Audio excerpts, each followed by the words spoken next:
Value education on yoga philosophy part 2। যোগ দর্শনের মূল্য, এই বিষয়টা নির্ধারণ করার জন্য যে আমরা উদ্যোগ নিয়েছি তার আজকে প্রথম পর্ব। এই পর্বে আমরা এটা আমাদের দ্বিতীয় পর্ব।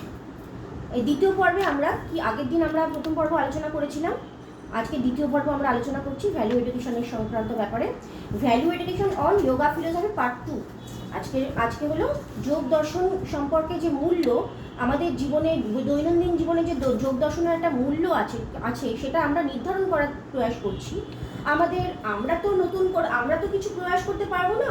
এই বিষয়গুলো যারা অলরেডি উদ্ভাবন করে গেছেন আমাদের মনি ঋষিগণ, তাদের উপস্থাপিত যে সমস্ত শাস্ত্র, সেগুলো আমরা একটু আলোচনা করছি, এগুলোকে জাস্ট পর্যালোচনা করছি, নিজেদের মধ্যে আলোচনা করছি। আমরা একটু আলোচনার মাধ্যমে আমরা একে অপরকে এই বিষয়টা সম্পর্কে অবগত করার চেষ্টা করছি। এই তো প্রয়াস আমাদের। তো এই প্রয়াসে আমরা এটা আমাদের দ্বিতীয় পর্ব। এই পর্বে আমরা জানতে চলেছি আমাদের ভারতবর্ষের একটা প্রাচীন একটা বৈজ্ঞানিক পদ্ধতির কথা। হ্যাঁ, প্রাচীন বৈজ্ঞানিক পদ্ধতিতে কীরকম পদ্ধতিটা? এই পদ্ধতিটা এমন একটা পদ্ধতি, এই পদ্ধতির যদি আমরা নিরন্তর প্রয়াস করি তাহলে কি হবে, আস্তে আস্তে আমরা একটা মানসিক প্রশান্তি হবে আমাদের মধ্যে এবং নৈতিক জীবনযাত্রা হবে।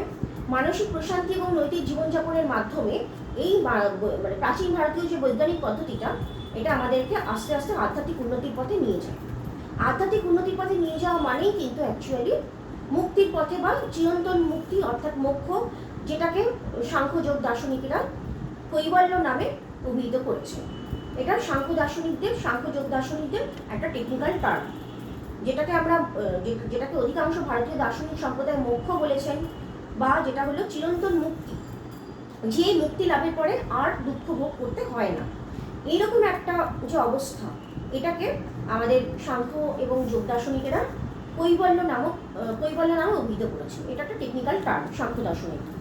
তো যাই হোক, এই যে কৈবল্য লাভ, এই কৈবল্য লাভে আমরা অগ্রসর হতে পারবো ক্রমশ যদি আমরা যদি নিরন্তর এই বিষয়টা যদি আমরা চর্চা করে যাই। এই যে পদ্ধতির কথা বলেছেন, এই পদ্ধতিটা তো শুধু আমরা পড়ে বুঝলাম তাহলে কিন্তু হবে না অ্যাকচুয়ালি।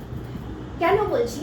এই পদ্ধতিটা কিন্তু খুব সুন্দর এমন একটা পদ্ধতি, যেখানে কিন্তু আমাদেরকে কোনো রকম অন্ধবিশ্বাসের কথা বলা হয়।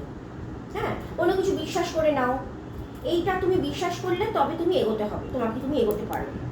বা ধরো যারা অনেকেই আছে যারা কিন্তু ঈশ্বরে বিশ্বাস করে না, হ্যাঁ, তাদের কি মনে হবে, আমাকে কেন ঈশ্বরে বিশ্বাস করতেই হবে, আমি তো মানি না। অনেকে তো মনে করতে পারে এরকম।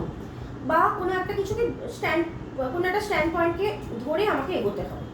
তো কেউ যুক্তি খাটাতে পারে যে এটাকে আমাকে বিশ্বাস করতে হবে, তার কি গ্যারান্টি আছে? বিশ্বাস যদি আমি না করি তাহলে কি এটার কোনো ভ্যালু নেই? এরকম একটা বিষয় উপস্থাপিত হয় অনেক সময়। তো বিশ্বাস বা কুসংস্কারের কোনো জায়গা নেই অ্যাকচুয়ালি এখানে পদ্ধতিটা হলো এমন, যেমনভাবে মুনি ঋষিরা বলে গেছেন, ঠিক তেমনভাবে যদি আমরা খুব ডেডিকেশনের সাথে আমরা অ্যাপ্লাই করি নিজেদের জীবনে, তাহলে কিন্তু তার ফলাফল আমরা কিছুদিন পরে বুঝতে পেরে যাবো। যদি নিরন্তর ওটাকে আমরা ডেডিকেশনের সাথে আমরা যদি ওটাকে আমরা ওটাকে প্র্যাকটিস করতে হবে। একটা প্র্যাকটিস, এটা জাস্ট প্র্যাকটিসের ব্যাপার। বিষয়টাকে তোমার জেনে নিতে হবে, জেনে নিয়ে তোমাকে প্র্যাকটিস করতে শুরু করতে হবে। আমরা যদি আজকে এই বিষয়টা পড়ে জানলাম, এটাকে এই বলে, পদ্ধতিটা হলো এমন, এই পদ্ধতিটা পড়ে জ্ঞান অর্জন করলাম, কিন্তু তাহলেই কিন্তু আমাদের মুক্তি লাভ বা কৈবল্য লাভ কোনোদিনও হবে না। আমাদেরকে এই যে বিষয়টা এই বিষয়ের যে জ্ঞানটা আমরা অর্জন করলাম, আমাদের মুনি ঋষিদের প্রদত্ত যে সমস্ত জ্ঞান আমরা অর্জন করেছি, সেই জ্ঞানটাকে যদি আমরা আমাদের লাইফস্টাইলের মধ্যে প্র্যাকটিস করি, আমরা রেগুলার বেসিসে একদিন প্র্যাকটিস করলাম, কিছুদিন বাদে আবার প্র্যাকটিস করলাম, তা করলে হবে না। কিন্তু এটা নিরন্তর প্র্যাকটিস করতে হবে। এই নিরন্তর প্র্যাকটিসের দ্বারা যদি আমরা এগিয়ে যাই জীবনে, তাহলে আমরা নিজেরাই বুঝতে পারবো। যত দিন যাবে তত দিন পরে আমরা বুঝতে পারবো আমাদের মানসিক কতখানি স্থিরতা তৈরি হয়েছে। মানসিক স্থিরতা বা মাইন্ড কন্ট্রোলটাই হলো আমাদের মূল উদ্দেশ্য। মাইন্ড কন্ট্রোলের কথাই আমাদের যোগ দর্শনে বলা হয়েছে, সেটা আমরা এর আগেও পড়েছিলাম। আমরা আগের ক্লাসে আমরা এই বিষয়ে আমরা যথেষ্ট আলোচনা করেছিলাম। সেখানে আমরা দেখেছি যে মাইন্ড কন্ট্রোলিংটাই হলো মেইন উদ্দেশ্য। মাইন্ড কন্ট্রোলিংয়ের জন্য কী করতে হবে, এই যে মুনি ঋষিদের প্রদত্ত যে সমস্ত পদ্ধতি, মানে প্রাচীন ভারতীয় যে বৈজ্ঞানিক পদ্ধতির কথা বলা হচ্ছে, সেই পদ্ধতিটা যদি আমরা অ্যাপ্লাই করি জীবনে বা প্র্যাকটিস করি নিরন্তর, তাহলে কিন্তু এর ফলাফল আমরা নিজেরাই বুঝতে পারবো। তার জন্য কোনো রকম অন্ধবিশ্বাস কুসংস্কারের কোনো দরকার নেই। এটা একটা খুব প্লাস পয়েন্ট একটা। এটাকে কি বলা হচ্ছে, এই পদ্ধতিটাকে বলা হচ্ছে, একটা নাম দেওয়া হচ্ছে, সেটা হলো অষ্টাঙ্গ যোগ বা রাজযোগ। রাজযোগ মানে যোগের রাজা। হ্যাঁ, এমন কিছু যোগের পদ্ধতির কথা এখানে বলা হয়েছে, সেই পদ্ধতিটা যদি অ্যাপ্লাই করে কেউ, প্রকৃতপক্ষে সে নিজেই উপলব্ধি করতে পারবে, তাকে আর কোনো কিছুর উপরে বিশ্বাস করতে হবে না। তো এই যে একটা প্রক্রিয়া, এর উপরে কোনো আর প্রক্রিয়া হতে পারে না, মানে পরম উপলব্ধির যে প্রক্রিয়া, এই প্রক্রিয়াটা হচ্ছে চূড়ান্ত পর্যায়ের প্রক্রিয়া। যেই প্রক্রিয়াটাকে এই কারণে বলা হচ্ছে রাজযোগ বা অষ্টাঙ্গ যোগ। কেন, এখানে 8টি অঙ্গের কথা বলা হয়েছে বা 8টি উপায়ের কথা বলা হয়েছে। তো যাই হোক, আমরা এই বিষয়ে আলোচনা করার পূর্বে আমরা কতগুলো আমাদের বিষয়কে বুঝতে পারতে হবে আগে। আলটিমেটলি এই যে বৈজ্ঞানিক প্রক্রিয়াটা ভারতবর্ষে, ভারতভূমিতে প্রথম উদ্ভাবিত হয়েছিল প্রায় 5000 বছর পূর্বে, আনুমানিক 5000 বছর পূর্বে। হ্যাঁ, সিন্ধু সরস্বতী সভ্যতা, সেটা ঋগ্বেদে এটা উল্লেখ করা আছে। কিন্তু প্রায় 200 আরও পরবর্তীকালে প্রায় 200 অব্দ নাগাদ মহর্ষি পতঞ্জলি এটার একটা পরিমার্জিত রূপ দান করেন, যেটা যোগসূত্র নামে অভিহিত। যোগসূত্র বা পাতঞ্জল সূত্র তোমরা শুনেছো এবং পড়েছো। আমাদের যে এই যে ভ্যালু এডুকেশনের যে কোর্সটা, এটা কিন্তু মূলত এই পাতঞ্জল যোগসূত্র অবলম্বনেই রচিত। আমরা একটা বই ফলো করছি এখানে, এই বইটা তোমরা দেখতে পারো এখানে। এই বইটা আমি দেখাচ্ছি। এই যে বইটা, এই বইটা কিন্তু একটা অথেন্টিক বই। হ্যাঁ, মহর্ষি পতঞ্জলির যোগসূত্রটা এখানে টোটালটাই কিন্তু সূত্র ধরে আলোচনা করা আছে। ঠিক আছে, এই বইটা অবলম্বনেই কিন্তু আমরা আমাদের আলোচনাটা এগিয়ে নিয়ে যাচ্ছি। তো যাই হোক, আমাদের এই আলোচনাটা বলতে পারো এক ধরনের গবেষণামূলক একটা প্রক্রিয়া, গবেষণামূলক একটা কাজ।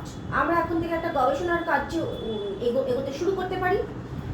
এইভাবে আমরা এগিয়ে আমরা আস্তে আস্তে কিন্তু এই বিষয়টাকে নিয়ে বিভিন্নভাবে আমরা ক্রিটিসাইজ করে, বিভিন্নভাবে সূক্ষ্ম আলোচনা করে আমরা বিভিন্ন রকমভাবে বিষয়টাকে আমরা বিভিন্ন অ্যাঙ্গেল থেকে, কেউ এক একটা পার্ট ধরা হলো, এই বইটাকেই বিভিন্ন পার্টে আমরা ভাগ করে নিতে পারি। এক একজনকে এক একটা পার্ট দিলাম আমি, তোমরা তুমি এই পার্টটা পড়ে এটার সংক্রান্ত অ্যানালিসিস করো, আমি আরেকটা পার্ট অ্যানালিসিস করবো, মৌমিতা আরেকটা পার্ট অ্যানালিসিস করবে, আঞ্চল একটা পার্ট অ্যানালিসিস করবে, কি দেবাঞ্জনা আরেকটা পার্ট অ্যানালিসিস করবে। এইভাবে করতে করতে আমরা একটা বড় একটা প্রকল্প তৈরি করতে পারি, আমরা যদি চাই। এটা পরে আমাদের এই বিষয়ে আলোচনা হবে, এরকম একটা ইচ্ছা থাকলেও আমাদের মধ্যে আমরা আস্তে আস্তে এগিয়ে যাব। যত দিন যাবে, আমরা যদি আমাদের ভালো লাগে বিষয়টা করতে, তাহলে পরবর্তীকালে আমরা এটা নিয়ে আমরা আরও অনেক বেশি ভালো ভালো কাজ করতে পারবো। হ্যাঁ, কি তাই তো করবে তো নাকি? ইচ্ছে আছে তো? দেখো, নিজেদেরই ভালো লাগবে কিন্তু। হ্যাঁ, করতে গেলে কাজটা শুরু করলে দেখবে একটা প্রজেক্ট ওয়ার্ক হয়ে যাবে। এটা কিন্তু একটা প্রজেক্ট ওয়ার্ক হতে পারে। ভবিষ্যতে তোমাদের প্রজেক্ট দরকার নেই, মানে এখন না, মানে তোমাদের বোধহয় 8 সেমিস্টারে এরকম একটা ব্যাপার আছে না, প্রজেক্টের ব্যাপার। তোমরা চাইলে পরে কোনো বিষয়, যে কোনো বিষয় নিয়ে তো আমরা প্রজেক্টের কাজ করতে পারি, এরকম ধরনের কোনো উদ্যোগ নিতে পারি আমরা। এটা একটা খুব সুন্দর বিষয় এটা। হ্যাঁ, এই বিষয়টা নিয়ে যত আমরা চর্চা করব, তত দেখা যাবে আমাদের মানসিক উন্নতি এমনিই হবে। তো আমরা মানসিক উন্নতি লাভের জন্য সবাই আমরা প্রয়াসী। এমন কেউ কি আছি আমরা যারা মনের শান্তি চাই না বা চিরন্তন শান্তি চাই না? এমন কেউ আছি এখানে?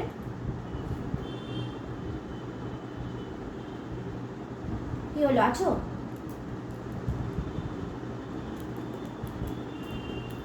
সবাই আমরা মানসিক শান্তির লাভে প্রত্যাশী। হ্যাঁ, তো এখন যদি আমরা এই মানসিক শান্তি কিভাবে পাওয়া যায় তার একটা ওয়ে আমরা জানলাম, যে এই ধরনের পাঠ যদি আমরা চর্চা করি, তাহলে আমরা এইভাবে পড়াশোনা করতে করতে করতে করতে একটা সময় মানসিক প্রশান্তি আমরা নিজেরাই অর্জন করতে পারবো। যদি আমাদের শাস্ত্রকাররা যেমন বলে গেছেন তেমনভাবে ঠিক ঠিক উপায় অবলম্বন করে যদি আমরা জীবনে অ্যাপ্লাই করতে শুরু করি, জাস্ট হ্যাঁ শুরু করি বলতে কেন বলছি, এটা কিন্তু অত সহজ প্রক্রিয়া না, এটার জন্য যথেষ্ট কনসেন্ট্রেশনের দরকার। যে কারণে প্রথমে আমাদেরকে জানতে হবে কনসেন্ট্রেশন কীভাবে তৈরি হবে। কোথায় হয় কনসেন্ট্রেশন? মনে হয়, বা মাইন্ডে হয়, বা চিত্তের মধ্যে আমাদের চিত্ত চাঞ্চল্যটাকে নিরোধ করতে পারলেই আমাদের কনসেন্ট্রেশন গ্রো করবে, এটা আমরা স্বাভাবিকভাবেই বুঝতে পারি এটা। হ্যাঁ, তো সেই উপায়ের কথাই তো মহর্ষি পতঞ্জলি তুলে ধরেছেন এখানে আমাদের। এখানে কি বলেছেন? চিত্ত চাঞ্চল্য। এখানে যখন এই চিত্ত চাঞ্চল্যের প্রসঙ্গ আসলে পরে আমাদের প্রথমেই জানতে হবে যোগ কাকে বলে। হ্যাঁ, তো যোগ কাকে বলে বা যোগ দর্শনে যোগের যে ডেফিনেশন বা লক্ষণ কাকে বলে, যদি আমরা এই বিষয়ে যদি অনুসন্ধান করতে চাই, আমরা প্রথমেই আমরা দেখতে পাই সবার আগে যে মহর্ষি পতঞ্জলি তার যোগসূত্রে, দ্বিতীয় যোগসূত্রে কি বলেছেন? যোগশ্চিত্তবৃত্তি নিরোধ। হ্যাঁ, যোগ হলো চিত্তবৃত্তি সমূহের নিরোধ। যোগ কি?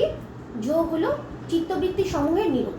এখন চিত্তবৃত্তি সমূহের নিরোধ যদি যোগ হয়, তাহলে আমাদের জানতে হবে মানে চিত্তবৃত্তি কি জিনিস, সেটা আবার কেমন জিনিস চিত্তবৃত্তি। হ্যাঁ, সেই টার্মটাকে আমাদের ভালো করে বুঝতে পারতে হবে আগে। চিত্তবৃত্তিটাকে বোঝার জন্য আমাদের দুটো চিত্তবৃত্তি শব্দটাকে অ্যানালিসিস করতে হবে প্রথমে। চিত্ত একটা বৃত্তি, একটা হলো চিত্ত, একটা হলো বৃত্তি, এই দুটো জুড়ে চিত্তবৃত্তি শব্দটা উৎপন্ন হচ্ছে।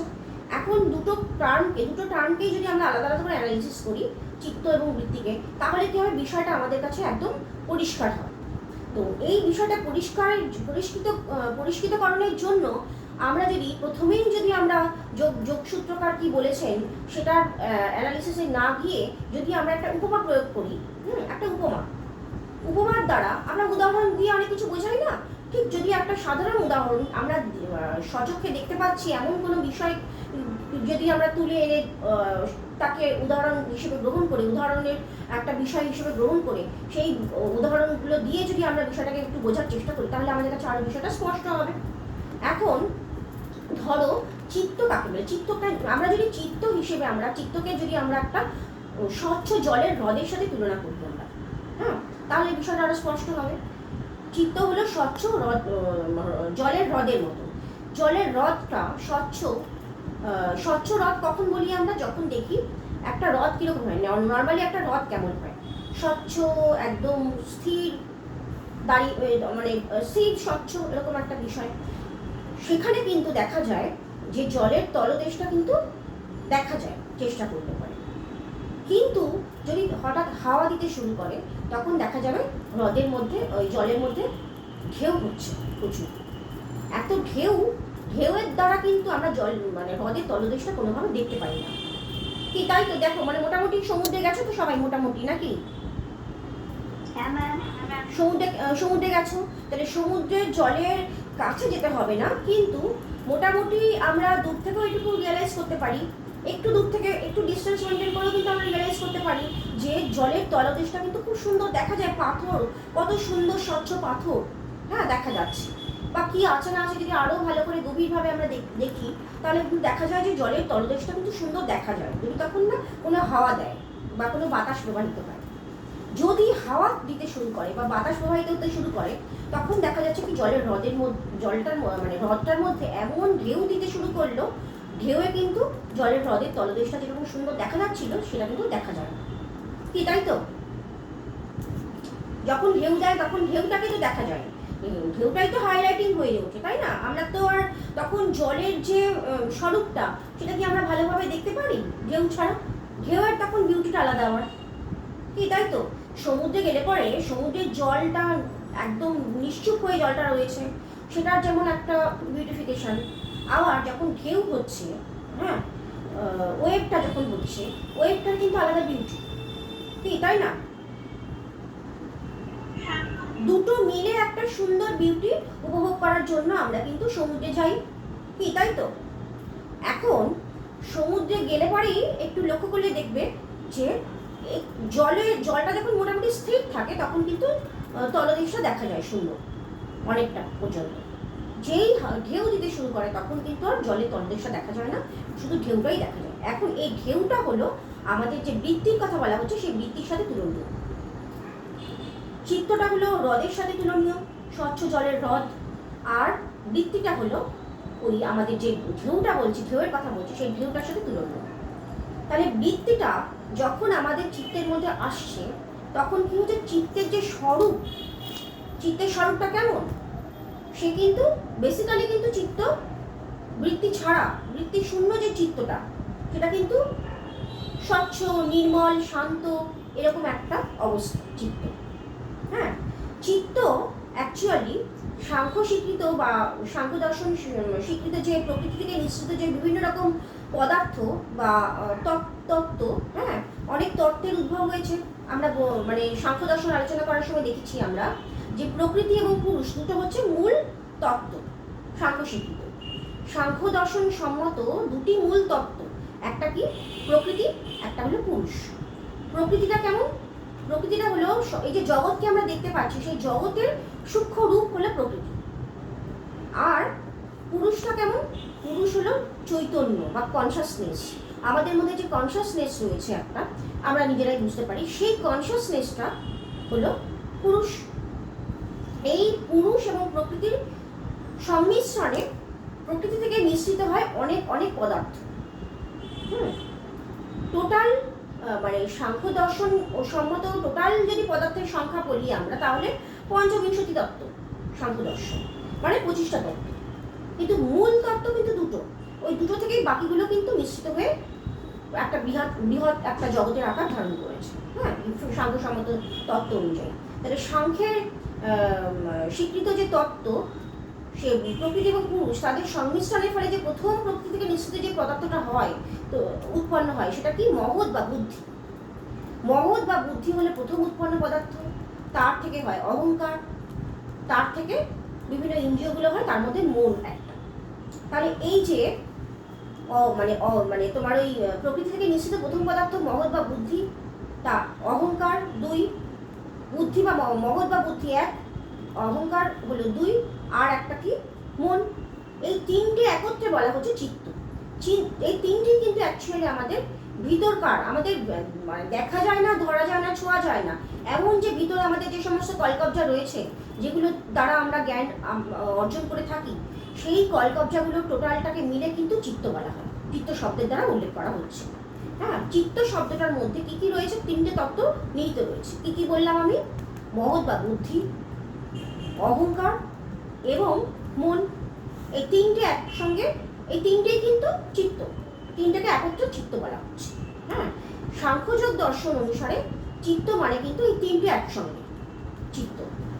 এখন এই চিত্তটা যেহেতু প্রকৃতি থেকে নিঃসৃত হচ্ছে, তারপরে প্রকৃতির যে সমস্ত গুণাবলী, প্রকৃতির কি কি গুণ রয়েছে আমরা আগের দিন আলোচনা করেছিলাম, সত্য, রজতম, তিনটে গুণ নিয়ে প্রকৃতি।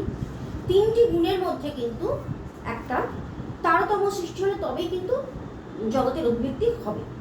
হ্যাঁ, তিনটে গুণ প্রকৃতি যখন স্থির হয়ে থাকে তখন তিনটে গুণ সমান সমান অবস্থায় থাকে, পরিমাণে থাকে, সমান সমান পরিমাণে থাকে। সত্য যেই পরিমাণে থাকে, রজও সেই পরিমাণে থাকে, তমও সেই পরিমাণে থাকে, একদম সেম পরিমাণে, ইকুয়ালি তারা মানে সেম পরিমাণে থাকে। তাহলে তখন কিন্তু কোনো সৃষ্টি বা অভিব্যক্তি হবে না। যখনই পুরুষ নামক যে চৈতন্য বা নামক যে সত্তাটা, পুরুষ বা চৈতন্য নামক যে সত্তাটা, তার সংস্পর্শ পাবে প্রকৃতি, তখন ওই প্রকৃতির যে গুণগুলো, তিনটে গুণের মধ্যে যে তারতম্য, মানে পরিমাণের মধ্যে তারতম্য সৃষ্টি হবে, তখন কি হবে, জগতের অভিব্যক্তি হবে, তখন একটা একটা করে তত্ত্ব তৈরি হবে।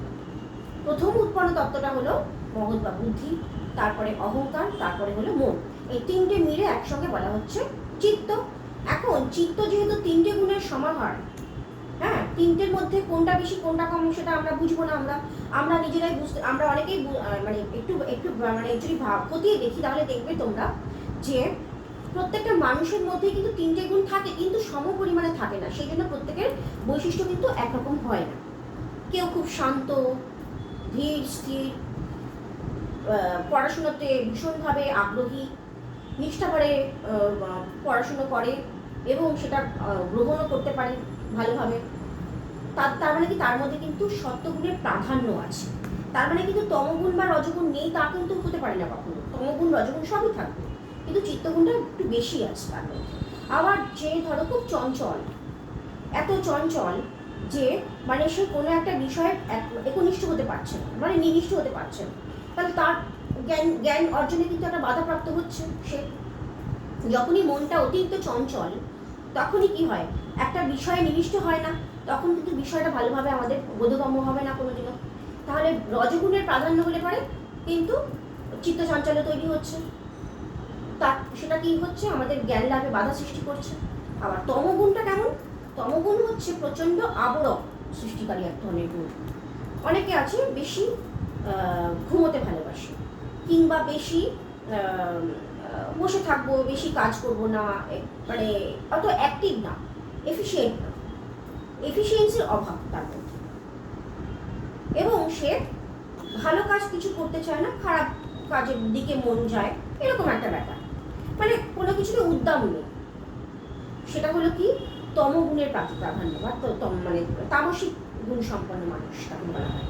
তো তাহলে কি হচ্ছে, আমাদের মানুষের মধ্যে আমরা বুঝতে পারছি কারোর মধ্যে সত্যগুণ বেশি, কারোর মধ্যে তমগুণ বেশি, কারোর মধ্যে রজগুণ বেশি, এরকম। কিন্তু সবকটা গুণের মধ্যে অন্তত একটা গুণকে ধরা হচ্ছে, যে গুণটার প্রাধান্য থাকলে পরে কিন্তু এই যে প্রক্রিয়া পদ্ধতি, হ্যাঁ, মন স্থির করার যে পদ্ধতি, যেটা আমাদের যোগ দর্শন শেখাচ্ছে, মহর্ষি পতঞ্জলির যে যোগ দর্শনে আমরা পাচ্ছি যে চিত্তবৃত্তি নিরোধ করতে হবে। যোগ, যোগ মানে কি, যোগ হলো চিত্তবৃত্তি নিরোধ, যোগচিত্তবৃত্তি নিরোধ, এই কথার মধ্য দিয়ে এই যোগের লক্ষণটা আমরা পাচ্ছি। যোগ কাকে বলে, চিত্তবৃত্তি সমূহের নিরোধ। চিত্তবৃত্তিগুলোর নিরোধ কিভাবে হবে, যদি এই সত্যগুণের প্রাধান্য হয় চিত্তের মধ্যে। যোগের কাজই হলো তম রজ এসব গুণগুলোকে কমিয়ে দিয়ে সত্যগুণকে বাড়িয়ে দাও। যদি সত্যগুণকে বাড়ানো যায় তাহলেই কিন্তু একমাত্র যোগ লাভ সম্ভব হবে। যোগ লাভ সম্ভব হওয়া মানেই হচ্ছে আধ্যাত্মিক উন্নতির দ্বারা আস্তে আস্তে আস্তে আস্তে মানসিক চাঞ্চল্য অবদমিত হয়ে একদম আমরা কি হবে, মানে যোগ, অ্যাকচুয়ালি যোগ কথার মানে কি, যোগ হচ্ছে পরমাত্মা, জীবাত্মার সাথে পরমাত্মার মিলন, মানে যোগ।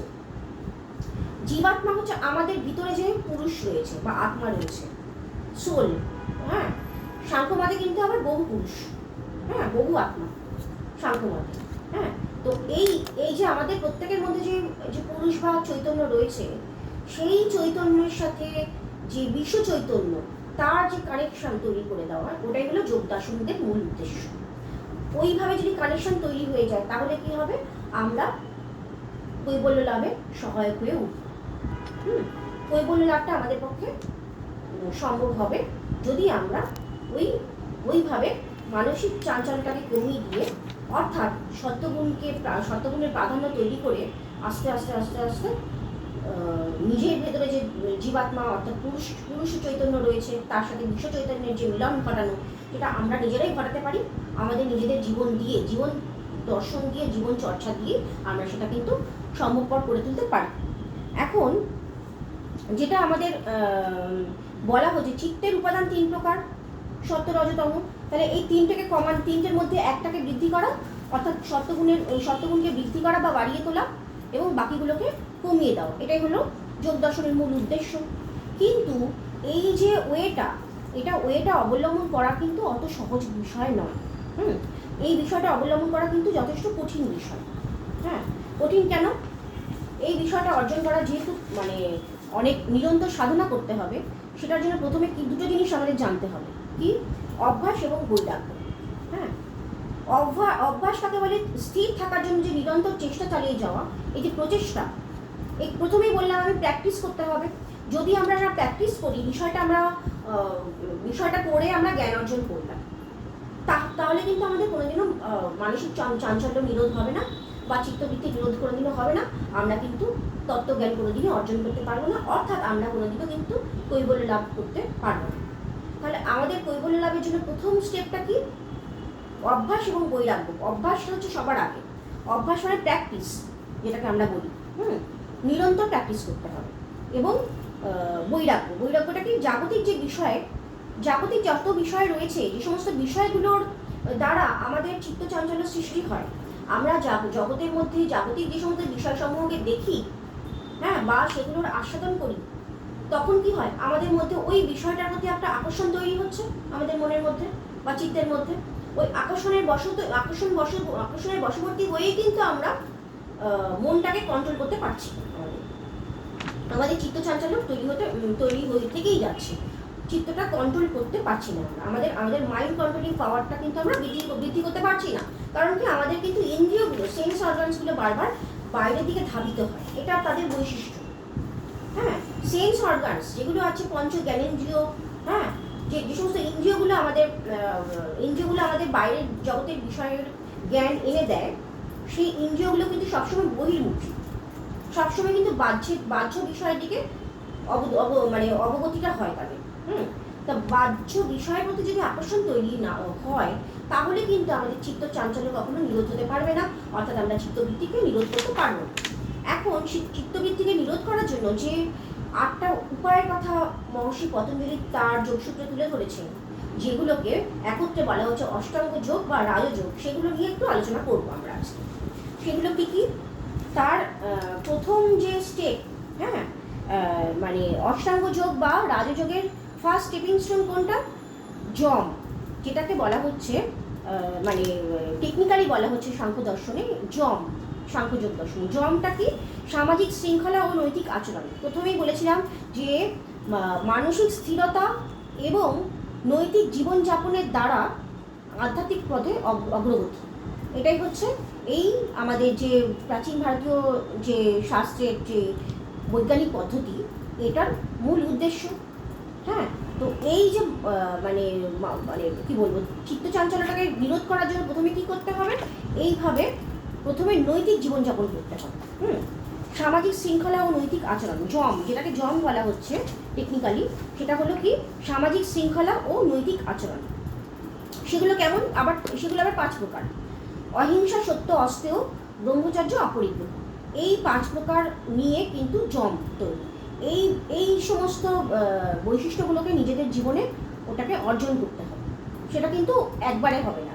আজকে আমি বিষয়টা নিয়ে পড়াশোনা করলাম, তোমাদেরকে কিছু বললাম, তোমরাও কিছু শুনলে, এইভাবে কিন্তু শুনেই থাকা হলো, আর কিন্তু এটা কিন্তু এই বইয়ের মধ্যেই বদ্ধ ঘরে থেকে থাকে, তা কিন্তু হবে না। তাহলে কিন্তু আমাদের হবে না, আমরা কিছুদিন পরে আস্তে আস্তে হয়তো এটা ভুলে যাব, আমাদের মাথা থেকে আউট হয়ে যাবে সবারই। তো বিষয়টাকে আমাদেরকে ধরে রাখার জন্য কী করতে হবে? প্রথমেই আমাদের অভ্যেসটাকে প্র্যাকটিস করতে হবে। অভ্যাস, হ্যাঁ, অভ্যাসটা অত্যন্ত গুরুত্বপূর্ণ। তা অভ্যাসটা হলো সবার আগে অর্জন করতে হবে। তাহলে যমটা আমরা বুঝলাম। আচ্ছা, তারপরে কি নিয়ম, যেটাকে টেকনিক্যালি বলা হচ্ছে নিয়ম। সেটা কেমন? আত্মশুদ্ধি ও ব্যক্তিগত শৃঙ্খল। হ্যাঁ, শুধু নৈতিক জীবনযাপন শুধু করলে হবে না, তার সাথে কি হবে, আমাদেরকে জীবনযাত্রার মধ্যে কিছু মানে পরিবর্তন আনতে হবে। সেটা কি? আত্মশুদ্ধি ও ব্যক্তিগত শৃঙ্খল। একটা শৃঙ্খলাবদ্ধ জীবনযাপন করতে হবে। হ্যাঁ, একটা কি বলবো, শৃঙ্খলাবদ্ধ লাইফ যেটা আমরা মানে লিড করানো শেখানো হয় বিভিন্ন জায়গাতে, সেরকম ধরনের একটা শৃঙ্খলাবদ্ধ জীবনযাপন করবো। উশৃঙ্খল জীবনযাপন পরিত্যাগ করতে হবে, করে আমাদের মধ্যে নিজেদের মধ্যে শৃঙ্খলা আনয়ন করতে হবে। হ্যাঁ, শৃঙ্খলাটা কিন্তু আমরা নিজেরাই, এটা কিন্তু চেষ্টা করলে পারি কন্ট্রোল করতে। নিজের মনটাকে যদি কন্ট্রোল করতে পারি, তাহলেই আমাদের মধ্যে কিন্তু অতিরিক্ত চাহিদার হ্রাস হবে। অতিরিক্ত চাহিদা যদি না হ্রাস হয়, তাহলে কিন্তু আমাদের বারবার কিন্তু বাহ্য দিকে বা বাহ্যিক বিষয়ের প্রতি মনটা চলে যাবে। সুতরাং আমাদের চিত্ত চাঞ্চল্য কোনোদিনও হবে না। যেহেতু চিত্ত চাঞ্চল্য নিরোধ করার জন্য বা চিত্তবৃত্তি নিরোধ করার জন্য প্রথম উপায় হচ্ছে যম, মানে ওই অহিংসা, সত্য, অস্তেয়, ব্রহ্মচর্য ও পরিগ্রহ, এই 5টা বৈশিষ্ট্যকে জীবনের সাথে অঙ্গাঙ্গিভাবে জড়িয়ে নিতে হবে। সেটা নিরন্তর প্র্যাকটিসের দ্বারা করতে হবে সেটা। তারপরে কি হবে? নিয়ম। নিয়মটা হলো আত্মশুদ্ধি, নিজের আত্মাকে শুদ্ধ করতে হবে। কিভাবে? আমার আকাঙ্ক্ষা পরিত্যাগ করলাম, আমার বেশি আকাঙ্ক্ষার দরকার নেই। আমি যদি এভাবে নিজেকে যে কোনো বিষয়ের থেকে, বাহ্য বিষয়ের থেকে আকাঙ্ক্ষা পরিত্যাগ করতে পারি, নিজের মনটাকে সরিয়ে আনতে পারি, তাহলে কিন্তু এটা কিন্তু একটা আত্মশুদ্ধির উপায়। এইভাবে এটাকে নিয়ম বলা হচ্ছে শাস্ত্রে। তাহলে যম, নিয়ম, এইগুলো হচ্ছে প্রত্যেকটা স্টেপ, কিন্তু ওই যে পদ্ধতির কথা বলছিলাম তার। হ্যাঁ, নিয়মের মধ্যে অনেকগুলো ভাগ রয়েছে আবার। শৌচ, সন্তোষ, তপ, স্বাধ্যায় ও ঈশ্বর পরিধান। শৌচ মানে হচ্ছে পরিষ্কার পরিচ্ছন্ন জীবনযাত্রা করা, শুধু স্নান ইত্যাদির দ্বারা নিজেদের শরীরটাকে শৌচ করতে হবে বা পরিষ্কার করতে হবে। শুধু তাই করলে হবে না, আবার মনটাকে শুদ্ধ করতে হবে। হ্যাঁ, মনের শুদ্ধি। সন্তোষ মানে সন্তোষ মানে কি? সন্তুষ্টি বিধান, মানে আমি কোনো কিছু অল্পেই সন্তুষ্ট হলাম, আমার আরও আকাঙ্ক্ষা নেই। যদি না আরও আকাঙ্ক্ষাটাকে বর্জন করতে পারি যদি আমরা, তাহলে কিন্তু আস্তে আস্তে মাইন্ড কন্ট্রোলের দিকে আমরা কিন্তু এগোচ্ছি বলে বুঝতে হবে। হ্যাঁ, তো তাহলে কি হলো সন্তোষ। তপ মানে তপ বলছে তপস্যা, ভিতরকার যে সমস্ত উত্তাপ সেগুলোকে বাইরে সরিয়ে দেওয়ার চেষ্টা করতে হবে। সেটা কীভাবে সম্ভব? এইভাবে জীবনযাত্রাটাকে যদি আমরা চেঞ্জ করি, তাহলেই কিন্তু আমাদের মধ্যে এইগুলো আস্তে আস্তে গ্রো করবে। স্বাধ্যায় মানে অধ্যয়ন করা, শাস্ত্রগ্রন্থ অধ্যয়ন করতে হবে। এরকম ধরনের শাস্ত্রগ্রন্থগুলো অধ্যয়ন করেই তো আমরা বিষয়গুলোকে জানতে পারছি। হ্যাঁ, এই যে বিষয়গুলো, এগুলো যে আমাদের ভারতবর্ষের মুনি ঋষিদের মানে লিখে রেখে যাওয়া বা তাদের অর্জিত জ্ঞান, সেটা তারা লিপিবদ্ধ করে গেছেন, যেটাকে আমরা বলছি। এবং শাস্ত্রের নাম বিভিন্ন রকম, যোগশাস্ত্র, সাংখ্যশাস্ত্র ইত্যাদি বিভিন্ন রকম শাস্ত্র জ্ঞান আমরা অর্জন করছি শাস্ত্রগ্রন্থ অধ্যয়ন করে। তাহলে শাস্ত্রগ্রন্থের দ্বারাই তো আমরা বিষয়গুলোকে জানতে পারছি। এবার এই শাস্ত্রগ্রন্থগুলো কিন্তু প্রায় রোজই প্র্যাকটিস, মানে প্রায় বলে ভুল করছি আমি, নিরন্তর প্রতিদিন অল্প সময়ের জন্য হলেও ওই শাস্ত্রগ্রন্থগুলোকে অধ্যয়ন করতে হবে। ওটা একটা অভ্যেসে পরিণত করে নিতে হবে। যদি অভ্যেসে পরিণত করে নিতে পারি আমরা, তাহলে দেখা যাবে কি আস্তে আস্তে আমরা কিন্তু এটা আমাদের ভেতরে নিবদ্ধ হয়ে যাচ্ছে। ওটা আমরা এখন জানলাম, পরে আবার কিছুদিন পরে ভুলে গেলাম, সেটা হবে না। শাস্ত্রগ্রন্থগুলো যদি নিরন্তর পাঠ করি আমরা, তাহলে কি হবে? এগুলোর মধ্যে আমরা নিজেদের নিমজ্জিত রাখতে পারছি। সুতরাং আমাদের কিন্তু সাধনা এটা অত্যন্ত গুরুত্বপূর্ণ। শাস্ত্রগ্রন্থগুলো একদিন পাঠ করলাম, আবার বহু বছর পরে পড়লাম, তাহলে কিন্তু হবে। এগুলো কিন্তু একটা প্র্যাকটিসের মধ্যে রাখতে হবে। আর ঈশ্বর পরিধান, ঈশ্বরের প্রতি একটা আকাঙ্ক্ষা, মানে ঈশ্বরের প্রাপ্তি আমাদের দরকার, এরকম একটা ব্যাপার। ঈশ্বর প্রাপ্তিটাই হলো আমাদের মুখ্য উদ্দেশ্য। হ্যাঁ, এটা যদি হয়, একটা জিনিসকে আমরা যদি ধরে থাকি, কীভাবে হবে সেটা? কন্ট্রোল করতে গেলে সমস্ত জীবন মানে মাইন্ড থেকে সমস্ত বিষয়কে সরিয়ে ফেলতে হবে, একটা জিনিসের প্রতি একাগ্রতা তৈরি করতে হবে। সেটাকে যদি আমরা ঈশ্বরের প্রতি একাগ্র হই, মাইন্ডটাকে একাগ্র করি, তাহলে কী হবে? ঈশ্বর ছাড়া আদার্স সমস্ত বিষয়ের প্রতি আমাদের ডিটাচ হয়ে থাকতে পারবো আমরা। সব কিছু থেকে নিজেকে ডিটাচ করে রাখতে পারলে কিন্তু একমাত্র ঈশ্বরের দিকে যদি আমরা মনোনিবেশ করতে পারি, তাহলে কিন্তু একাগ্রতা তৈরি হবে। এইভাবে একটা বিষয়ে একাগ্রতা তৈরি করতে করতে করতে আমাদের কিন্তু আস্তে আস্তে অগ্রসর হতে হবে। হ্যাঁ, তাহলে এগুলো কি বুঝলাম আমরা? যম, নিয়ম, এই দুটো আমরা জানলাম, অত্যন্ত গুরুত্বপূর্ণ বিষয়। আরেকটা কি হলো, অত্যন্ত পরিচিত, আমাদের সবার পরিচিত, সেটা কি? আসন। হ্যাঁ, যে আসন বা যোগাসনের কথা তোমরা সবাই মোটামুটি অল্প বিস্তার সবাই করেছো কি, তাই তো নাকি? যোগাসন করনি এমন কেউ আছো? কোনোদিনও যোগাসন করনি এমন কেউ আছো? নেই, তাই তো? আচ্ছা, তাহলে যোগাসন বিষয়টার সাথে আমরা মোটামুটি পরিচিত ছোটবেলা থেকে। যোগাসনের মাধ্যমে কি হয়, মানে যোগাসনটা অ্যাকচুয়ালি কি? এক ধরনের শারীরিক ভঙ্গি বা বসার ধরন। যেমন তেমনভাবে বসে থাকলে হবে না, বসাটা একটা শৃঙ্খলাবদ্ধ, বসার মধ্যে একটা শৃঙ্খলাবদ্ধ ওয়ে অবলম্বন করতে হবে। এটার কথা বলা হয়েছে শাস্ত্রে, সেটাকে বলা হচ্ছে আসন। আসন বলতে এক ধরনের শারীরিক ভঙ্গি এবং বসার এক ধরনের ধরনকে বলা হচ্ছে, বসার এক ধরনের ওয়েকে বলা হচ্ছে। কিভাবে বসতে হবে সেটা কিন্তু একটা রুল আছে, নিয়ম আছে, সেইভাবে বসলে পরে কিন্তু একাগ্রতা বৃদ্ধি পায়। হ্যাঁ, তো সেই বসার যে সিস্টেমটা, সেটা আমাদের দর্শনে আসন শব্দের দ্বারা অভিহিত করা হয়ে থাকে। আরেকটা অতি পরিচিত শব্দ কি? প্রাণায়াম। প্রাণায়ামটা কি? প্রাণশক্তি বা শ্বাসবায়ু নিয়ন্ত্রণের পদ্ধতি। প্রাণশক্তি কি? আমাদের যে প্রাণশক্তির দ্বারা আমাদের প্রাণটা এক্সিস্ট করে আছে, আমরা প্রত্যেকটা প্রাণী বেঁচে আছি কিসের দ্বারা? মূল জিনিসটা কি? ওই প্রাণশক্তি। হ্যাঁ, প্রাণশক্তি যদি আমাদের একটা মুহূর্তের জন্য বন্ধ হয়ে যায়, তাহলে কিন্তু আমরা আর বেঁচে থাকবো না। হ্যাঁ, তাহলে প্রাণশক্তি যেটা আমাদের বডি কন্ট্রোল করছে, সেই যে প্রাণশক্তিটাকে যদি আমরা নিয়ন্ত্রণে রাখতে পারি, তাহলে কি হবে, আমাদের শারীরিক সুস্থতা বৃদ্ধি পাবে, আমরা শরীরের দিক থেকে সুস্থ সবল থাকবো, যথারীতি আমাদের মনও সুস্থ থাকবে। শরীর সুস্থ না থাকলে কিন্তু মন সুস্থ থাকবে না। এরকম মাইন্ড বডি একটা কানেকশন ভীষণভাবে পরিচিত, কিন্তু বিভিন্ন জায়গায় এই নিয়ে বহু বহু গবেষণা হয়ে থাকে, আলোচনা হয়, বিভিন্ন রকম থিওরি আছে এরকম। মাইন্ড বডির রিলেশন, মাইন্ডের সাথে বডির একটা রিলেশন, যেটা আমরা নিজেরাও বুঝতে পারি। যদি আমার শরীর খারাপ থাকে, আমাদের মনটা সাধারণত ভালো থাকে না বলে আমরা বুঝি। আবার যদি কোনো কারণে মন খারাপ থাকে, অটোমেটিক্যালি কিন্তু শরীর খারাপ হয়ে যায়, আমরা সেটা নিজেরাই ফিল করতে পারি। তাহলে কি হবে, আমাদের প্রাণায়ামটা কি হলো, প্রাণবায়ু কন্ট্রোলের উপায়কে বলা হচ্ছে প্রাণায়াম। প্রাণ শক্তি বা শ্বাসবায়ু নিয়ন্ত্রণের যে পদ্ধতি, তাই হলো প্রাণায়াম। সেটাও আমাদেরকে নিরন্তর প্র্যাকটিস করতে হবে। সেটা অবশ্যই অত্যন্ত মানে বিদগ্ধ কোনো গুরুর নিকট এটার পদ্ধতিটা জেনে নিয়ে তবে কিন্তু এটাকে অ্যাপ্লাই করতে হবে। হ্যাঁ, এটা একটা প্রসঙ্গক্রমে বলে রাখলাম, কারণ কি, প্রাণায়ামটা কিন্তু একদম সহজ বিষয় নয়। প্রাণবায়ু কন্ট্রোল কতখানি করতে হবে একজন শাস্ত্রজ্ঞ ব্যক্তি বুঝতে পারবে, বা মানে প্রাণবায়ুটা আমার প্রত্যেকে কিন্তু একরকম প্রাণবায়ুর যে ধারা সেটা কিন্তু থাকে না।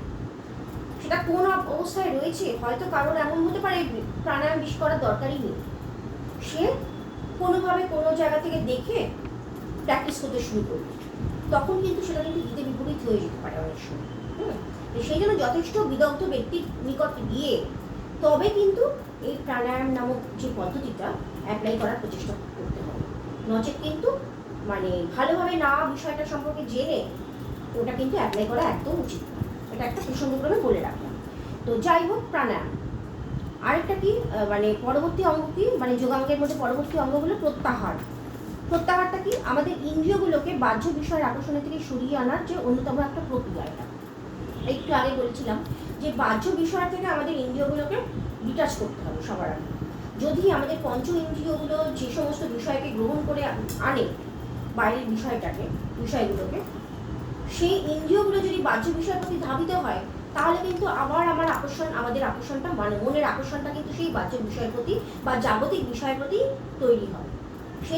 সেখানে কিন্তু আবার সেই মাইন্ড কন্ট্রোলিংয়ের পথে একটা বাধা সৃষ্টিকারী একটা কিছু হলো, সেটা কিন্তু হতে দেওয়া যাবে না। অ্যাকচুয়ালি কি, এটা প্রসঙ্গক্রমে বলি, এখানে যে আমি বললাম চিত্তটা মন, বুদ্ধি, অহংকার, তিনটে একত্রিত মন, বুদ্ধি, অহংকার নিয়ে তো চিত্ত বললাম।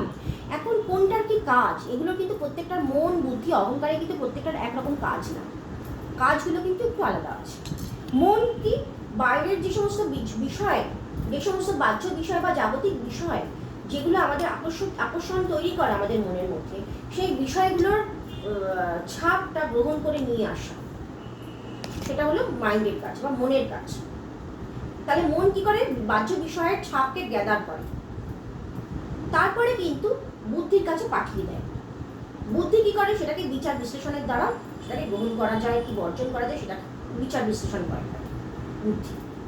তাহলে মন বিষয়গুলোকে, বাহ্য বিষয়ের যে সমস্ত ধ্যান ধারণা রয়েছে বা বাহ্য বিষয় যেসব ছাপটা তৈরি হলো, সেগুলোকে গ্রহণ করে নিয়ে আসে, কালেক্ট করে, ডেটা কালেক্ট করা, জাস্ট ডেটা কালেকশন হলো মনের কাজ। মন ডেটা কালেক্ট করে, তারপর বুদ্ধি সেগুলোকে বিচার করে। যেই ডেটা কালেকশনটা মন করলো, সেগুলোকে বিচার করে কে, বুদ্ধি বা মহৎ। তার কাজ হলো বুদ্ধি বা মহতের কাজ হলো বিচার করা। আর অহংকার কি, আমিত্ববোধ, এই বিষয়টা আমার নয়, এই বিষয়টা ভালো লাগলো বলে এটা আমি বলে, আমার বলে গ্রহণ করে নিলাম, এই যে আমিত্ববোধ, এটা তৈরি করে, এটা কার কাজ, এটা অহংকারের কাজ। তাহলে মন, বুদ্ধি, অহংকার তিনটের আলাদা আলাদা কাজগুলো ডিফার করা গেল। তো দেখো, ডিফার করে বোঝালাম, মন, বুদ্ধি, অহংকার তিনটের কাজ, প্রত্যেকটা আলাদা আলাদা কাজ, ভিন্ন ভিন্ন কাজ, কাজের মধ্যে যে ভিন্নতা রয়েছে সেটার মানে ডিফারেন্সিয়েট করতে পারলো তো। এখন দেখো,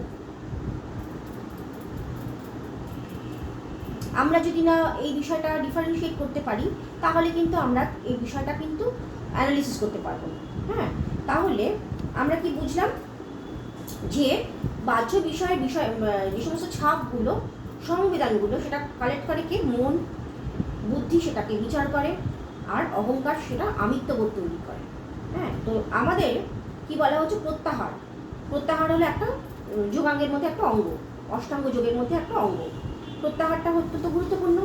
ইন্দ্রিয়গুলোকে, আমাদের যে সেন্স অর্গানসগুলো বাহ্য বিষয়কে কালেক্ট করে, গ্রহণ করে, সেই সেন্স অর্গানসগুলোকে বাহ্য বিষয়ের প্রতি ধাবিত হতে দেওয়া যাবে না, বাহ্য বিষয় থেকে সরিয়ে আনতে হবে। আমি বিষয়ের প্রতি ধাবিত হব না বলে আমি যদি মনস্থ করি, তাহলে আমি মনটাকে কন্ট্রোল করে সরিয়ে আনতে পারি। আমাকে প্রথমে সেই জন্য কী করতে হবে, যে প্রত্যাহার, মানে চিত্তটা যাতে বাইরে না যায়। চিত্তের স্বভাবই হলে সবসময় বাইরে যাও, হ্যাঁ, সে মোটেই ঘরে থাকতে চায় না, এরকম একটা ব্যাপার। সে সবসময় বাইরে বাইরে ঘুরে বেড়াবো, বাইরের জিনিস গ্রহণ করব, বাইরের জিনিসের প্রতি আমি আকর্ষিত হব, এরকম একটা তার একটা প্রবণতা। সেই প্রবণতা থাকা মানেই কিন্তু মানসিক চাঞ্চল্য বা চিত্ত চাঞ্চল্য সৃষ্টি হচ্ছে। চিত্ত চাঞ্চল্য সৃষ্টি হওয়া মানেই কিন্তু চিত্তবৃত্তি নিরোধে বাধা। হ্যাঁ, চিত্তবৃত্তি কোনোদিনও হবে না, আমাদের বিরোধ করা সম্ভব হবে না। তাহলে প্রত্যাহারটা অত্যন্ত গুরুত্বপূর্ণ একটা পয়েন্ট। আচ্ছা, আরেকটা কি, ধারণা। মনকে একটি নির্দিষ্ট বস্তুতে একাগ্র করতে হবে। ওই যে একটু আগে বললাম ঈশ্বর পরিধান, ঈশ্বরের প্রতি যদি আমরা ঈশ্বরকে ধরতে পারি, বা যে কোনো যে ঈশ্বরকে গ্রহণ করতে, মানে যে ঈশ্বরকে বিশ্বাস করে না, সে ধরো ঈশ্বরকে গ্রহণ করলো না, তাহলে পার্টিকুলার একটা বিষয় তোমাকে ধরতে হবে, যেই বিষয়টা, বা তাহলে গ্রন্থ পাঠ করো, একটা বই তোমার সামনে রাখতে হবে, যে বইটা তুমি পড়তে ভালোবাসো, সেই বইটার কথাই ভাবতে হবে, সেই পার্টিকুলার বিষয়টার কথাই ভাবতে হবে। ওই একটা বিষয়ের প্রতি মনকে একাগ্র করতে হবে, এটা হলো ধারণা। ধারণাটা অত্যন্ত গুরুত্বপূর্ণ। ধারণার পর্যায়ে যদি না যায় কোনো ব্যক্তি, তাহলে কিন্তু সে চিত্ত চাঞ্চল্যটাকে নিরোধ করতে পারবে না। তাহলে ধারণাটা কি, একটা বিষয়ে মনকে একাগ্র করা, যে কোনো বিষয়। যারা যারা ঈশ্বরে বিশ্বাসী, তারা ঈশ্বরকে ধরে রাখবে একজনকে। যারা যারা ঈশ্বরে বিশ্বাসী নয়, তাদেরও এই ওয়েটা অবলম্বন করা সম্ভব হবে। কীভাবে, তাকেও একটা বিষয়কে ধরতে হবে, যে কোনো একটা বিষয় যেটা তার ভালো লাগে। যদি তোমার ফুল ভালো লাগে, তুমি একটা গোলাপ ফুলকে তো সামনে রাখতে হবে তোমার, সেই গোলাপ ফুলটা বা একটা পদ্ম ফুলটাকে সামনে রাখতে হবে। সেই পদ্ম ফুলের প্রতি তোমার মনোনিবেশ করতে হবে। মনটার আমার দেখতে হবে আমার মানে মনের যত কিছু, সব কিছু ওই পদ্ম ফুলটাকে ঘিরে। তাহলে পদ্ম ফুলটাই হচ্ছে আমার মূল আকর্ষণের বিষয়। হ্যাঁ, ঈশ্বরে কেউ বিশ্বাস করতে নাই পারে, কিন্তু পদ্ম ফুল তো লোকে পছন্দ করে, সবাই ফুল পছন্দ করে, এমন করে না এমন হয়তো মানুষ পাওয়া খুব দুষ্কর। হ্যাঁ, ঈশ্বরে বিশ্বাস করি না এমন মানুষ হয়তো পাওয়া যাবে। অনেকে বলতে পারে আমি অত বিষয় মানি না, অনেকে বলে তো এবার এরকম পেতে পারি আমি, কিন্তু ফুল পছন্দ করি না এমন কিন্তু মানুষ পাওয়া কিন্তু খুব দুরূহ ব্যাপার, দুষ্কর ব্যাপার। কারণ কি, কোনো মানুষ যদি সুস্থ হয়, সে ফুল, ছোট্ট শিশু বা বাচ্চা পছন্দ করে না এমন কিন্তু হতে পারে না। এরকম একটা কনসেপ্ট আছে, একটা সাইকোলজিক্যাল একটা কনসেপ্টই রয়েছে, যে ফুল, শিশু, তারপরে তোমার ফুল, শিশু, হাসি, হ্যাঁ, এই ধরনের জিনিসগুলো পছন্দ করে না এমন মানুষ কিন্তু খুঁজে পাওয়া খুব দুষ্কর, সুস্থ মানুষ। এই কটা জিনিস কিন্তু প্রত্যেকটা মানুষই পছন্দ করে। তাহলে এরকম ধরনের কোনো একটা বিষয়কে গ্রহণ করতে হবে। এই যদি ফুলকে গ্রহণ করি, একটা গোলাপ ফুল হতে পারে, পদ্ম ফুল হতে পারে, পার্টিকুলার পদ্ম ফুলটার দিকেই আমাকে তাকিয়ে থাকতে হবে। আমি পদ্ম ফুলের দিকেই মনোনিবেশ করলাম, আমার জীবনে যত কিছু চাওয়া পাওয়া যা কিছু ওই পদ্ম ফুলটার মধ্যে নিবিষ্ট।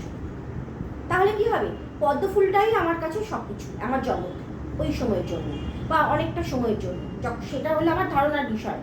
হ্যাঁ, ধারণার বিষয়টাই আমার যদি একটা পদ্ম ফুল হয়, তাহলে ওই বিষয়টার প্রতি আমার সমস্ত মনোনিবেশ থাকবে। ধ্যানটা কি, ধ্যেয় বস্তু, মানে যেটাকে আমি ধারণা করলাম, ওই যে বিষয়টা ঈশ্বর হতে পারে, মেবি সেটা পদ্ম ফুল হতে পারে, এক্সেসটা, হ্যাঁ, যাই হোক না কেন, সেটা হলো ধ্যেয় বস্তু। ধ্যেয় বস্তুর প্রতি মনটা নিবিষ্ট করা যে হলো, সেই ধ্যানটা কি, ধ্যেয় বস্তুর সাথে একাত্ম হয়ে যাওয়া, গভীর চিন্তায় মগ্ন, মানে নিজের চিন্তাটাকে, মানে আমি আর ধ্যেয় বস্তু ইকুয়াল, ঈশ্বর আর আমি ইকুয়াল, কোনো পার্থক্য নেই। এই স্তর, এটা কিন্তু সাধারণ মানুষের হয় না। সেটা কিন্তু অনেক উচ্চকোটির সাধনার ফলে, অনেক উচ্চকোটির সাধকদের এই ধরনের মনের অবস্থাটা তৈরি হয়। চিত্তের অবস্থাটা ওরকম তৈরি হওয়াটা কিন্তু অত সহজ ব্যাপার নয়। অনেক উচ্চকোটির সাধকদের এগুলো হয়, যে ঈশ্বর আর আমি ইকুয়াল। আমি যদি আজকে মনে করি পদ্ম ফুলটার আমি ইকুয়াল, তার মানে কিন্তু আমি অনেক উচ্চকোটির সাধিকা হয়ে গেলাম। জানি না সেটা এই জীবনে লাভ করা সম্ভব হবে কিনা। হ্যাঁ, সবাই কিন্তু আমরা একটু চেষ্টা করতে পারি কিন্তু এখন থেকে, যে এটা দেখো আজকাল মানে আমরা তো অনেক কিছু দেখতে পাচ্ছি জগতে, কত মানে চিত্ত চাঞ্চল্য সৃষ্টিকারী কত কত ঘটনা ঘটছে জগতে, কি তাই তো? এটুকু সবাই বুঝতে পারছো তো? দেখো এইটুকু রেসপন্সটুকু করো তোমরা, নাহলে কি করে আমি বুঝবো তোমরা বুঝতে পারছো, আমার কথা শুনতে পাচ্ছ?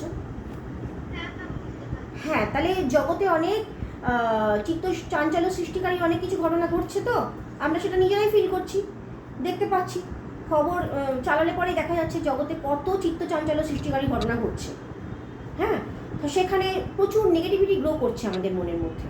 হ্যাঁ, আমরা নেগেটিভিটি থেকে নিজেকে সরিয়ে রাখবো, এটা যদি আমি মনস্থ করি এখন থেকে, আমি যদি মনস্থ করি যে আমি জগতে যত নেগেটিভিটি গ্রো করছে সমস্ত গোটা জগৎ থেকে আমি মনটাকে সরিয়ে রেখে শুধুমাত্র পদ্মফুলটার দিকে মনোনিবেশ করব, কিংবা ঈশ্বরের দিকে মনোনিবেশ করব, ঈশ্বরই একমাত্র আমার ধ্যেয়।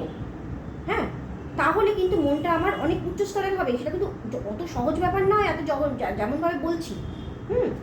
ওটাকে নিরন্তর প্র্যাকটিস করতে হবে। সেটার জন্য কি ওই প্রত্যেকটা অঙ্গ, যে 8টি ওয়ের কথা বললাম এতক্ষণ ধরে আমি, সেই 8টি ওয়ে যে অষ্টাঙ্গ যোগের কথা বলা হচ্ছে, যেটাকে রাজ্য যোগ বলা হচ্ছে, ওই অষ্টাঙ্গ যোগটা প্রত্যেকটা স্টেপকে অবলম্বন করতে হবে, জীবনে প্রত্যেক দিন প্র্যাকটিস করতে হবে, তবে এই পর্যায়ে আসা সম্ভব হবে। ধ্যানের পর্যায়ে বা ধারণার পর্যায়ে যাওয়াটা এবং তারপরে ধ্যানের পর্যায়ে যাওয়াটা অত সহজ ব্যাপার নয়, সবাই কিন্তু পারে না। ধ্যান করতে বসলেই কিন্তু মানে সে ধ্যান করছে বলে মানে নিশ্চিত এভাবে বলা যেতে পারে না কিন্তু। হ্যাঁ, কারণ মনটাকে তো সব কিছু থেকে সরিয়ে একটা জিনিসের প্রতি একাগ্র করতে হবে, তাহলে অনেক স্তর পেরোতে হবে তাকে। তারপর কি লাস্ট স্টেপটা কি বলা হচ্ছে যোগ দর্শনে? সমাধি। সমাধি হলো পরমাত্মার সাথে জীবাত্মার মিলন। যেই সমাধি বা যোগ লাভের জন্য শাস্ত্রকাররা এত পদ্ধতিগুলো আমাদের কাছে তুলে ধরেছেন প্র্যাকটিসের জন্য, সেই লাস্ট যেটা স্টেপ আর কি, সেটা কি? সমাধি। সমাধি মানে কি? সমাধিটা কেমন? পরমাত্মার সাথে জীবাত্মার মিলন, আমি আর পরমাত্মা ইকুয়াল হয়ে গেলাম। যেই পুরুষ নামক সত্তাটার কথা আমরা জেনেছি সাংখ্য দর্শনে, সেই পুরুষ তো আমাদের প্রত্যেকের মধ্যে আছে বলে আমরা বুঝতে পারি, মানে পড়ে বুঝলাম আর কি। সেই পুরুষ বা সোল, যেটা সেলফ যেটাকে বলছে আর কি, সেই পুরুষটা বা কনসাসনেস, সেটা তো আমাদের প্রত্যেকের মধ্যে নিহিত। সেই প্রত্যেকের মধ্যে আছে যে কনসাসনেস, সেই কনসাসনেসটা মানে বা চৈতন্যটা, সেটা হলো জীব চৈতন্য, জীবের মধ্যে নিহিত আছে। সেই জীব চৈতন্য আর যে পরম চৈতন্য বা মহান পুরুষ, যে হ্যাঁ যে বৃহৎ কনসাস বিইং, তার সাথে যে মিলন, এটার জন্যই তো প্রয়াস। এইটা হলে পরে তো তাহলে আর তো আমাদের দুঃখ কোনোদিন আমাদেরকে ছুতে পারবে না। আমি যদি পরমাত্মাকে জেনে যাই, আমি যদি জানি আমি জীবাত্মা, আমার মধ্যে যে রয়েছে যে আত্মা, সেটা জীবাত্মা, সেই জীবাত্মা আসলে কিন্তু পরমাত্মা থেকে আলাদা কিছু না। আমার দেহ আছে বলে আমি বুঝতে পারছি না, আমি ভাবছি আমার দেহ, আমরা কিন্তু বাস্তবিকই কিন্তু তাই। আমরা দেখো একটা জিনিস এখানে আমি উল্লেখ করে দিচ্ছি, জাস্ট ছুঁয়ে যাচ্ছি কথাটা। সাংখ্য দর্শনে বহু পুরুষবাদ স্বীকার করা হয়েছে। হ্যাঁ, কনসাসনেস কিন্তু বহু বলা হচ্ছে। হ্যাঁ, সাংখ্য দর্শনে সেটা আমরা নিজেরাও বুঝতে পারি, প্রত্যেকের মধ্যে যে আমিত্ব রয়েছে, প্রত্যেকের মধ্যে আমিত্ব আলাদা। হ্যাঁ, তো একই আমিত্ব কিন্তু সবার মধ্যে আমরা বুঝতে পারছি না, কারণ আমাদের দেহ আলাদা। কিন্তু অদ্বৈত বেদান্ত মতে কিন্তু ওই সমস্ত দেহগুলো বিলুপ্তি হয়ে গেলে পরে আলটিমেটলি কিন্তু ওই পরমাত্মাই, এখানে কিন্তু জীবাত্মা কিন্তু আলাদা না। কিন্তু এই যে বোধটা তৈরি হওয়াটা কিন্তু খুব কঠিন ব্যাপার। সাংখ্য সম্মত বহু আত্মা, অদ্বৈত বেদান্ত সম্মত একটাই পরমাত্মা, সবই কিন্তু দেখার দৃষ্টিভঙ্গির পার্থক্য আলটিমেটলি।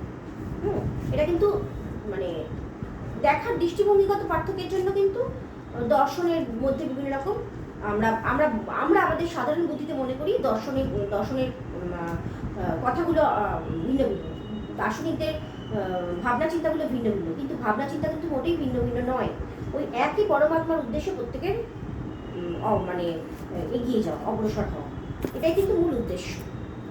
এইভাবে যদি আমরা জীবাত্মা এবং পরমাত্মার মধ্যে মিলনটাকে আমরা ফিল করতে পারি, তাহলেই কিন্তু আমাদের মুক্তি বা মোক্ষ বা যেটাকে সাংখ্য যোগ দর্শনে যেটাকে কৈবল্য বলা হয়েছে, সেটা অর্জন করা সম্ভব হবে আমাদের পক্ষে। কি তাই তো?